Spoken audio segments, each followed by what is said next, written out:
بسم اللہ الرحمن الرحیم۔ نارملی ایسڈ معدے یا اسٹمک میں ہوتا ہے، لیکن جب یہ واپس اس نالی میں جاتا ہے جو خوراک کو منہ سے اسٹمک تک لاتی ہے یا معدے تک لاتی ہے تو سینے میں جلن محسوس ہوتی ہے۔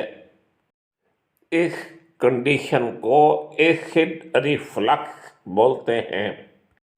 اگر علامات زیادہ شدید ہوں تو اسے GERD یا گیسٹرو اسوفیجیل ریفلکس ڈیزیز بھی کہا جاتا ہے۔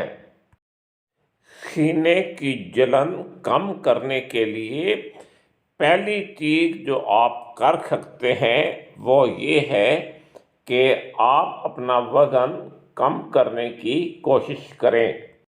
دوسری بات یہ ہے کہ آپ اپنے بیڈ کی سرہانے والی سائڈ 6 سے 8 انچ اوپر کریں۔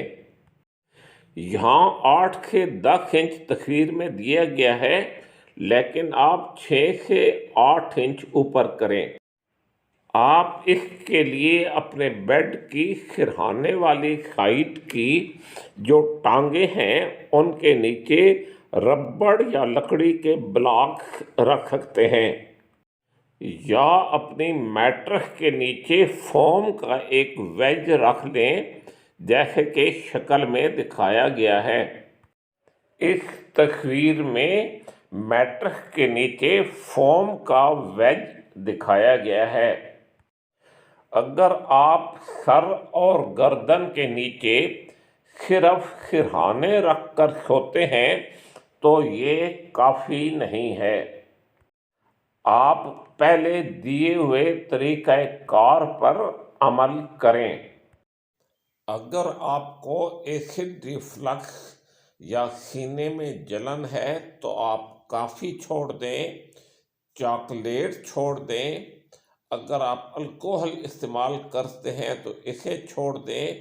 پیپرمنٹ یا پودینے کا استعمال نہ کریں۔ جو فیٹی فوڈ ہوتے ہیں وہ نہ کھائیں، اور ایک کاغذ کے اوپر کر کے تو جو بھی خوراک جس کی وجہ سے آپ کو ریفلکس ہوتا ہے اسے نوٹ کر لیں۔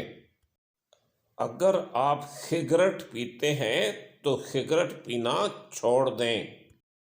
اگر آپ کھانا کھانے کے فوراً بعد سو جائیں گے تو آپ کو تکلیف زیادہ ہوگی۔ بہتر ہے کہ آپ سونے سے 2 سے 3 گھنٹے پہلے کھانا کھا لیں۔ بہت زیادہ ٹائٹ کپڑے نہ پہنیں۔ بہت زیادہ ٹائٹ کپڑے آپ کے معدے کو دباتے ہیں اور ریفلکس کو بڑھا دیتے ہیں۔ آخر میں آپ سے ریکویسٹ ہے کہ اس ویڈیو کو لائک کریں اور میرے چینل کو سبسکرائب کریں۔ Thank you.